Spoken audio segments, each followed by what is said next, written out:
No to można powiedzieć więcej. To byli wybitni przedstawiciele nauki o planowaniu przestrzennym.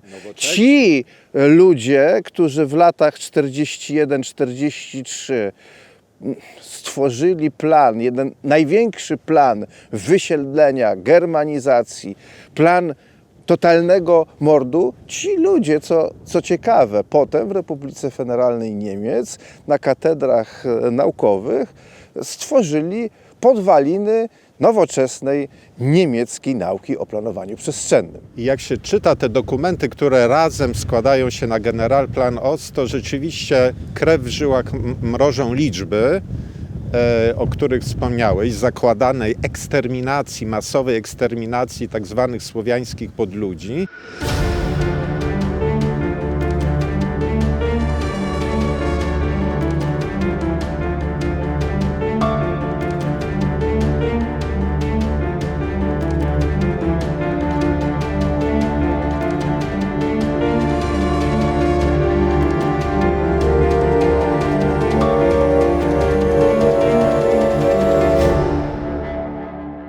Polacy mieli być podzieleni na 3 grupy, by ponownie się nie odrodzili. Należy domniemywać, że grupa najbardziej dla Niemców niebezpieczna, usytuowana by została najbliżej koła polarnego i tam by wymarła.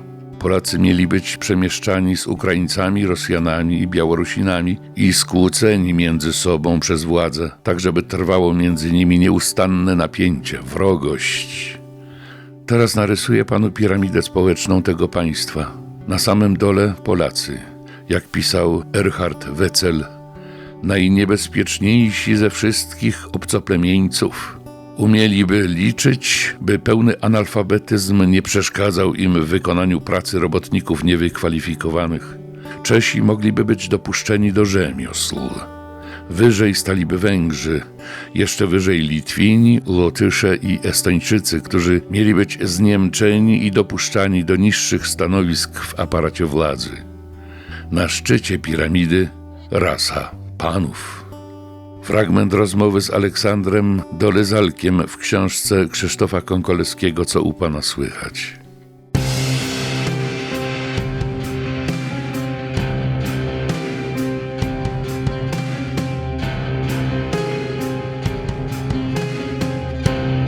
Generalplan Ost. Najbardziej zbrodnicze przedsięwzięcie III Rzeszy.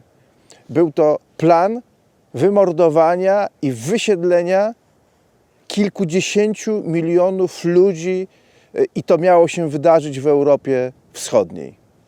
Tak, można powiedzieć, że to, co my nazywamy Generalplan Ost, czyli Generalnym Planem Wschodnim, to jest rozpisanie na różne koncepcje, dyrektywy i plany rzeczywiście zbrodnicze, słów, które wypowiedział w październiku 1939 roku w Reichstagu po rozbiorze Polski razem z Sowietami Adolf Hitler. On zapowiedział, że teraz nastąpi generalna przebudowa etniczna Europy Środkowej. I do tych słów nawiązywali autorzy Generalnego Planu Wschodniego. Tak, nad tym planem rozpoczęto pracę w połowie roku 1941. Takich formalnie zapisanych planów było kilka. One się trochę zmieniały, jeśli idzie o skalę i zakres, ale sens był jeden. Chodziło o to, żeby z Europy Środkowej wysiedlić bądź wymordować mieszkających tutaj Słowian i na ich miejsce zasiedlić ten cały teren Niemcami. I tu te liczby no naprawdę działają na wyobraźnię, bo wysiedlonych miało zostać przeszło 30 milionów ludzi wysiedlonych na wschód, na Syberię. No tam oni bądź by umarli, bądź by pracowali, no byliby niewolnikami, którzy by pracowali dla dobra III Rzeszy. Tych kilkanaście milionów Słowian, które zostały tutaj na tym terytorium, część miała zostać wymordowana, a część miała zostać zniemczona. I tu na to terytorium miało zostać jeszcze sprowadzonych właśnie dodatkowo 10 milionów Niemców. Ta ziemia, te terytorium miało zostać w ten sposób zgermanizowane. Warto podkreślić, jeżeli mówimy generalny plan wschodni, to nie mówimy o jakimś jednym dokumencie, nie mówimy o jednym memoriale, jednej analizie. Mówimy o właściwie zbiorze studiów, zbiorze różnych wizji, jak mówili Niemcy, tak zwanego nowego zorganizowania Europy Środkowej i Wschodniej po projektowanym zwycięstwie Rzeszy Niemieckiej w II wojnie światowej. I kto był autorem tych różnych memoriałów? I tutaj trzeba podkreślić, że to byli ludzie ze stopniami i tytułami naukowymi, ale jednocześnie w mundurach SS. No to można powiedzieć więcej. To byli wybitni przedstawiciele nauki o planowaniu przestrzennym. Ci ludzie, którzy w latach 41-43 stworzyli plan, jeden największy plan wysiedlenia, germanizacji, plan totalnego mordu, ci ludzie, co ciekawe, potem w Republice Federalnej Niemiec na katedrach naukowych stworzyli podwaliny nowoczesnej niemieckiej nauki o planowaniu przestrzennym. I jak się czyta te dokumenty, które razem składają się na Generalplan Ost, to rzeczywiście krew w żyłach mrożą liczby, o których wspomniałeś, zakładanej eksterminacji, masowej eksterminacji tak zwanych słowiańskich podludzi, ale także wrażenie robi ton, w którym jest to opisane, albo nawet wybór czy dobór słownictwa, ponieważ tu stykamy się po raz kolejny z tą całą kaskadą eufemizmów, ponieważ ci uczeni w mundurach SS nie piszą wprost o mordowaniu, oni piszą o Rückvolkung, czyli o cofnięciu ludnościowym, albo Umvolkung, czyli zmianie struktury ludnościowej, o ewakuacjach.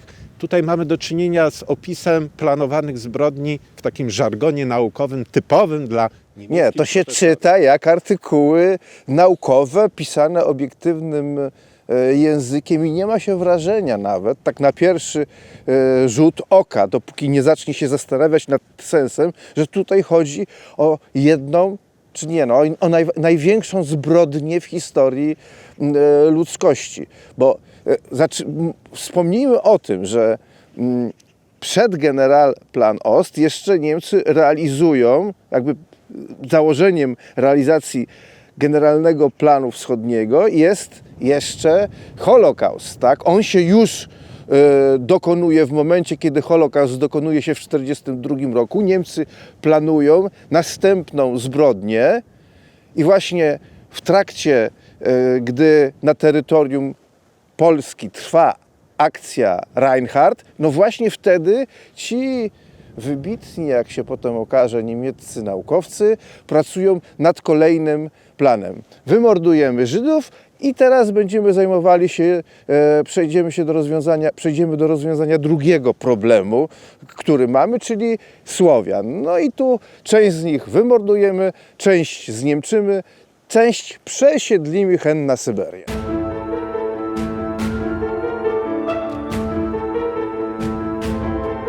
Generalplan Ost był ściśle uzależniony od tego, jak wyglądała sytuacja Niemców na frontach II wojny światowej. I gdyby rzeczywiście udało im się zrealizować te zamiary militarne, to znaczy wygrać wojnę, rzeczywiście ta sytuacja ziem szeroko rozumianych Europy Środkowo-Wschodniej wyglądały zupełnie inaczej niż dzisiaj. Ten plan zakładał tak jakby dwa etapy. Możemy je nazwać małym planem, czyli ten, który był realizowany w okresie II wojny światowej. Między innymi przez takie akcje jak akcje wymierzone w inteligencję, wynaradowianie właśnie tych osób, które powiedzmy są liderami w danym narodzie, plus przesiedlenia, tak jak mamy do czynienia z tym obszarem Zamojszczyzny i przesiedlaniem stamtąd ludności, czy wysyłaniem dzieci do tych ośrodków zniemczania. I to jest jakby jeden etap, który pokazuje w pewnym sensie, jak mogłoby to wyglądać, gdyby Niemcy wygrali wojnę i co dalej działoby się z ludnością właśnie tych terenów, czyli z Polakami, Ukraińcami, Łotyszami, Litwinami. No i ta druga część, znacznie bardziej spektakularna, tak to można określić, obliczona na kolejne 20-30 lat po wojnie, gdzie tak naprawdę tereny, na których my dzisiaj żyjemy, miałyby być czyste rasowo od właśnie tych ras uznawanych przez ideologię nazistowską za gorsze, za niższe od Słowian, zasiedlane stricte przez ludność germańską, Niemców i narody im pokrewne rasowo według tych ideologii, a rola, czy może inaczej, pozycja ludów słowiańskich byłaby sprowadzona po prostu stricte do pozycji poddańczej, do wykorzystywania tych ludzi przez pracę. Więc rzeczywiście no, tutaj te dwa komponenty nie dadzą się oddzielić od siebie. To jest kwestia tego, co się stało militarnie właśnie w ramach II wojny światowej i przegrana Niemiec. Natomiast gdyby rzeczywiście ten plan się zrealizował i Niemcy wygrały wojnę, no i z całą tą swoją pieczołowitością, skrupulatnością realizowano by te zamiary, to rzeczywiście nasze dzisiejsze naturalne środowisko, czyli Europa Środkowo-Wschodnia, zupełnie inaczej by wyglądała. Intensyfikacja prac planistycznych nad Generalnym Planem Wschodnim przypada na przełom 1941-1942 roku. Wehrmacht jest w apogeum ofensywy na Moskwę. Wydaje się, że rzeczywiście plan Blitzkriegu przeciwko Sowietom uda się i potem rzeczywiście, tak jak wspomniałeś, kiedy rozpędza się ta machina ludobójstwa przeciwko Żydom, niemieccy planiści w mundurach SS już myślą o kolejnym ostatecznym rozwiązaniu, to znaczy o tej eksterminacji słowiańskich podludzi. Przypomnijmy, te wszystkie analizy, które powstają i składają się na Generalny Plan Wschodni, one są, można powiedzieć, robione pod szyldem urzędu, którym kieruje Heinrich Himmler. Jest to Komisariat Rzeszy do spraw umacniania Niemczyzny na wschodzie.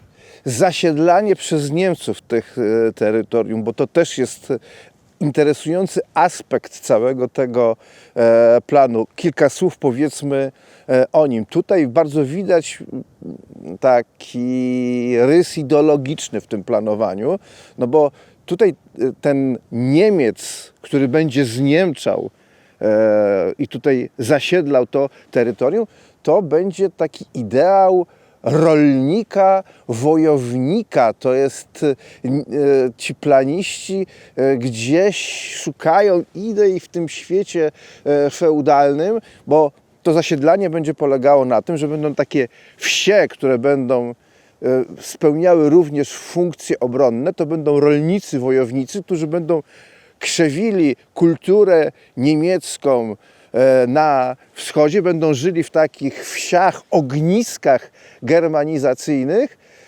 no i następnie będą robili, porządkowali to terytorium i robili porządek, nazwijmy to tak, z tą resztką Słowian, która tutaj zostanie, bo pewna część będzie musiała zostać, bo ktoś będzie musiał pod kierownictwem tych wojowników, rolników uprawiać tę ziemię. Tak, no zobrazujmy to porównaniem, które być może trafi do naszych młodszych słuchaczy, widzów bardziej. Ta wizja przewidywała osadnictwo takiego, można powiedzieć, Konana wojownika, który regularnie czytał Mein Kampf i służył Wielkiej Rzeszy Niemieckiej, bo do tego się sprowadzała ta wizja, która odzwierciedla taką charakterystyczną dla nazizmu mieszankę. Z jednej strony rzeczywiście takiej utopijnej archaiczności, a z drugiej strony no jednak pochylenie się w stronę nowoczesności, bo na przykład te nowe osadnictwo, jak czytamy w analizach Generalnego Planu Wschodniego, miały być ekologiczne, miały spełniać rolę taką biodynamiczną. To wszystko było, no, można powiedzieć, opisane jak na owe czasy nowoczesnym żargonem naukowym. Co ważne, ten Generalny Plan Wschodni zaczął być realizowany. My będziemy w naszym cyklu o tym mówili. W naszym cyklu będzie oddzielny odcinek o akcji Zamość, ale akcja Zamość, która dzieje się tu, na Lubelszczyźnie, no to jest próba takiego laboratorium i próba stworzenia takiego miejsca, gdzie te idee zostaną sprawdzone, to wdrożenie w życie tych idei zostanie sprawdzone. I przypomnijmy, na Zamojszczyźnie wysiedlono przeszło 100 000 Polaków i zasiedlono to terytorium około 10 000 Niemców. A już w trakcie okazało się, że tych konanów, wojowników po prostu brakuje. Nie było kim zasiedlać ziemi, z których okrutnie przepędzono Polaków. No właśnie, bo to jest jedna z tych cech charakterystycznych tego planu, że on od samego początku był utopią niemożliwą do zrealizowania. A dlaczego był niemożliwy do zrealizowania? Bo nie było tyle tych Niemców, którym można byłoby te wysiedlone terytoria, te oczyszczone ze Słowian terytoria zasiedlić. I to jest pewien paradoks i to jest ten też sposób uprawiania przez Niemców polityki, że próbują realizować nierealne, utopijne idee.